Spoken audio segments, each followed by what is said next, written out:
Bonjour et bienvenue sur cette vidéo pratique des 45 jours pour une santé durable. Aujourd'hui, je vais aborder le corps nomade. Je suis Maïti, sage-femme, coach de vie et danseuse. Cette marche nomade s'appelle aussi la marche afghane. C'est une des formes de la marche afghane et j'avoue qu'elle a bercé mes jours de récupération après la traversée du cancer, après l'opération que j'ai vécue.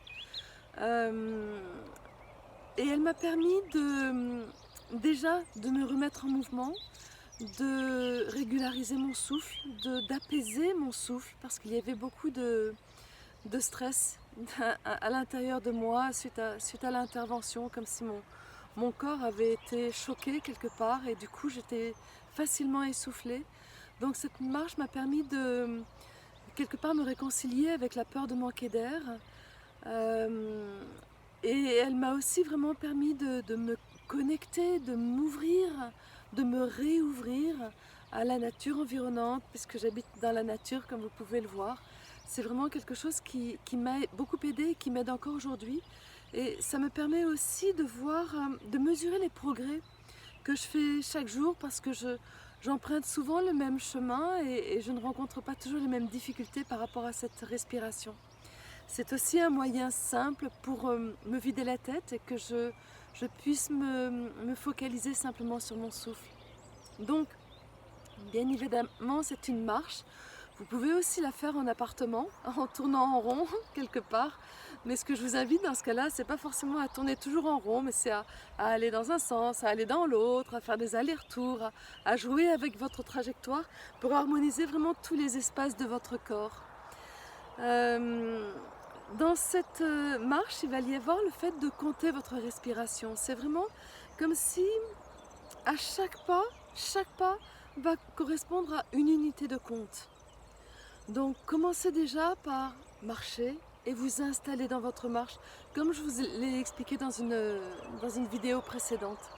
La marche vous permet d'habiter votre corps, d'harmoniser votre corps, de fluidifier votre corps et c'est ça qui est primordial. Et commencez par poser votre souffle sur votre marche avant de vous lancer dans le compte de la marche afghane.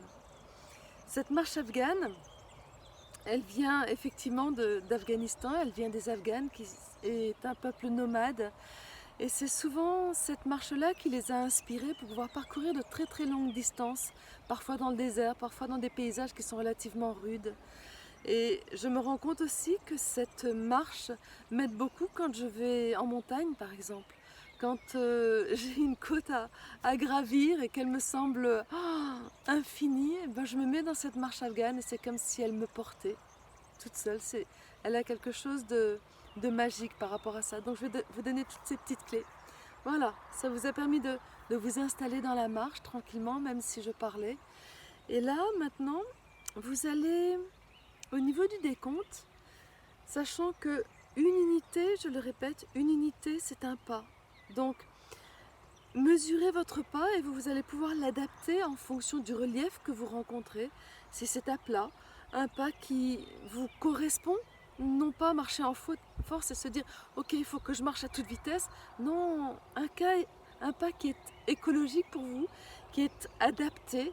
Le but, ce n'est pas d'être essoufflé et de manquer de souffle, au contraire, c'est de retrouver votre souffle.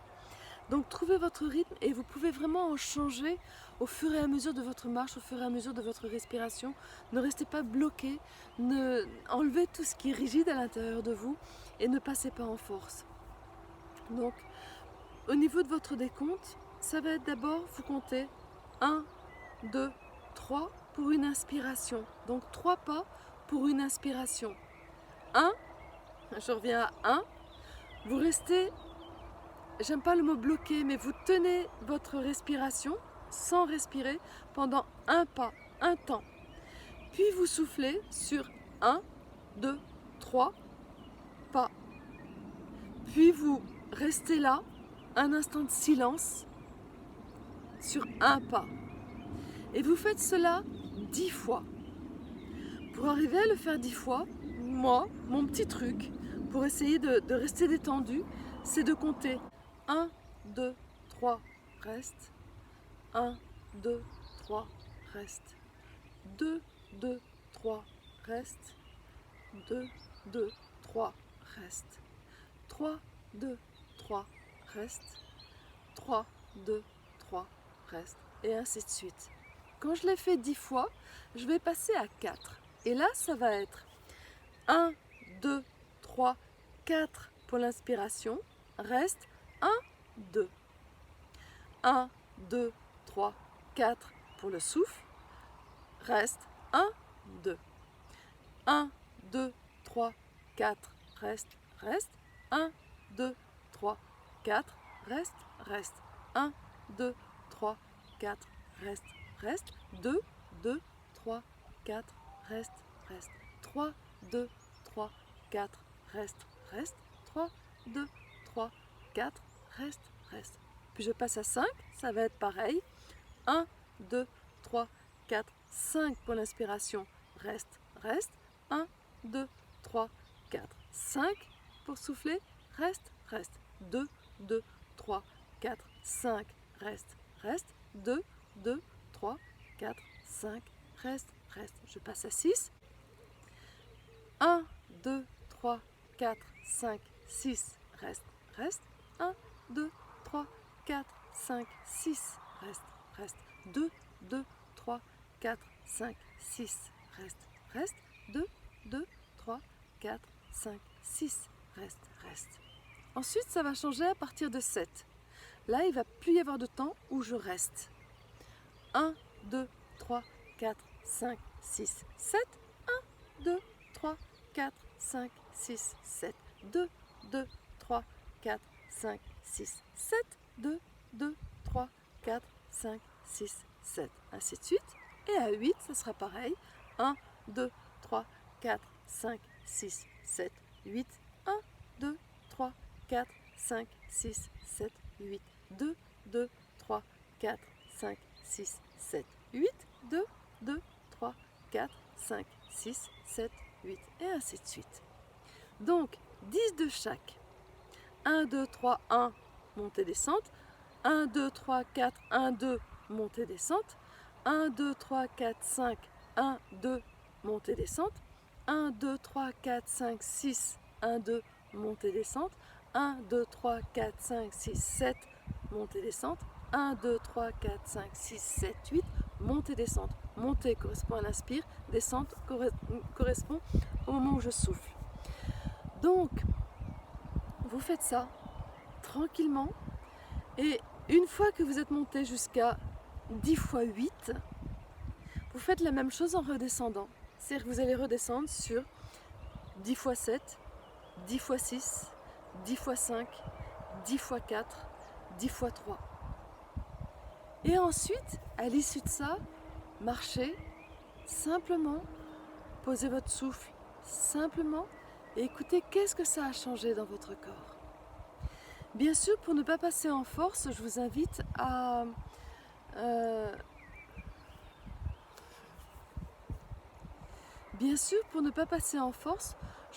ne pas vous bloquer sur les chiffres. Dire que si au début vous ne pouvez monter qu'à 4, montez à 4 et soyez bien dans votre 4. En revanche, vous allez peut-être faire plusieurs fois 3, 10 fois 3, 10 fois 4, 10 fois 3, 10 fois 4, 10 fois 3, 10 fois 4, 10 fois 3, 10 fois 4. Vous répétez ça jusqu'à ce que vous sentiez que le 4 n'est plus challengeant pour vous, que c'est simple. Et à ce moment-là, vous pouvez expérimenter de passer à 5. Peut-être que vous ne ferez pas les 10. À ce moment-là, vous redescendez à 4, puis à 3. Peut-être que la fois d'après, vous arriverez effectivement à répéter plusieurs fois les 3, les 4 et à passer à 5 jusqu'à 10. Vous redescendrez à ce moment-là à 4, à 3. Et ainsi de suite. Allez-y vraiment progressivement et vous vous rendrez compte, ne vous jugez pas dans le fait que vous y arriviez, que vous n'arriviez pas. Et au contraire, sentez qu'à chaque fois, le petit plus, c'est waouh, il y a plus d'ouverture, il y a plus de détente, c'est vraiment l'ouverture et la détente qui vont faire que cette respiration va fonctionner et va être agréable. Et puis il y a des jours avec et des jours sans. Moi, il y a des jours où effectivement je suis complètement essoufflée et où par exemple Alors que normalement il faut la faire avec la bouche fermée. Le mieux c'est de la faire la bouche fermée, inspiration et quand je souffle également. Ben, quand je suis essoufflée, j'ouvre la bouche et c'est plus simple. Ou bien à un moment donné je m'arrête, je souffle bien et puis je reprends tranquillement. C'est, voilà, écoutez-vous, respectez-vous et jouez avec ça. Je pense principalement aux personnes qui fument. C'est quelque chose qui peut être très important pour retrouver votre espace de respiration, votre largeur de respiration. Et là aussi, ben, c'est comment à chaque fois vous gagnez de votre souffle, vous gagnez de fluidité, vous gagnez d'espace sur effectivement ce que vous perdez en fumant. Mais ne vous jugez pas, accueillez-vous, accueillez que ce soit votre choix aujourd'hui. Je pense que je vous ai tout raconté par rapport à ça. Une chose que vous pouvez ajouter, quand effectivement la respiration devient fluide, c'est déjà en même temps de vous connecter, c'est-à-dire d'ouvrir vos sens, principalement les oreilles, l'odeur et le chakra coronal. Vous connectez à ce qui vous environne. Et vous marchez avec ce rythme-là, vous vous rendrez compte qu'avec l'habitude, le décompte va devenir très spontané, presque instinctif. Moi, j'ai presque plus à y porter attention. C'est comme si ça compte tout seul. Un petit peu comme la conduite. Quand je conduis, j'ai pas besoin de penser que là, il faut que je débraye, que là, il faut que je fasse ci, que là, ça vient naturellement au bout d'un certain temps. Là, le décompte va devenir aussi naturel. Et ce que les Afghans rajoutent, c'est que quand ils marchent, ils ont cette rectitude qui leur donne une sensation de royauté et ils portent leur regard sur l'horizon. Et quel que soit le chemin sur lequel je marche, je porte mon regard sur l'horizon. Et ça m'aide beaucoup quand je monte en montagne. En revanche, ça fait que je ne vois pas où sont mes pieds. Et ça, c'est un plus encore phénoménal que ça m'a apporté. C'est qu'avant, j'avais toujours peur de là où j'allais poser mes pieds, peur que ce soit pas droit, peur d'être surprise, peur de ceci. Et petit à petit, en déliant dans mes hanches, en mettant de l'espace dans mes genoux, j'ai réussi à faire confiance à mes pieds dans le fait qu'ils savaient marcher, qu'ils savaient me porter et que plus je me détendais, plus j'étais souple à l'intérieur de moi et plus effectivement j'allais pouvoir m'adapter au relief. Et ça en le faisant que ce soit à la montée, que ce soit à la descente. Alors j'ai commencé sur des chemins qui étaient simples, que je connaissais, qui n'étaient pas dangereux pour moi. Et petit à petit, j'ai beaucoup plus pris confiance en moi. Et ça, waouh, c'était comment est-ce que je peux marcher sur cette terre, fouler la terre de mes pas, en ayant confiance et en elle et en moi. Et ça, je peux vous dire que c'est quelque chose dans la traversée du cancer qui a été capital pour moi et qui est encore capital aujourd'hui. Donc vous voyez cette marche, vous allez trouver aussi des espaces à explorer par rapport à vous, qui vous êtes, ce que vous êtes, votre histoire, ce que vous traversez. Donc allez-y régulièrement, allez-y progressivement, allez-y à votre rythme, allez-y en vous respectant et allez-y. C'est vraiment une marche guérisseuse, une marche réparatrice pour moi. Donc, si vous avez aimé cette vidéo, eh ben, dites like. Si vous avez envie de vous abonner pour ne pas en perdre une seule, et si ce n'est pas encore fait, abonnez-vous. Je vais continuer sur ces 21 jours de vidéos pratiques. Si vous avez envie de partager, ben diffuser, imaginez qu'on soit toute une humanité à marcher dans notre quotidien avec une marche afghane, avec cette intériorité, cette royauté, cette assurance et cette largeur de respiration, parce que c'est ça que ça va donner petit à petit. Imaginez ça, de croiser tous ces gens dans la rue de cette manière-là, ça changerait notre vie, ça changerait notre quotidien. Donc diffusez, partagez. Et si vous avez des questions, laissez-les sous la vidéo. Et si vous avez envie d'en savoir plus sur ce que je propose, allez sur mon blog naître-femme.com. À demain pour la prochaine vidéo.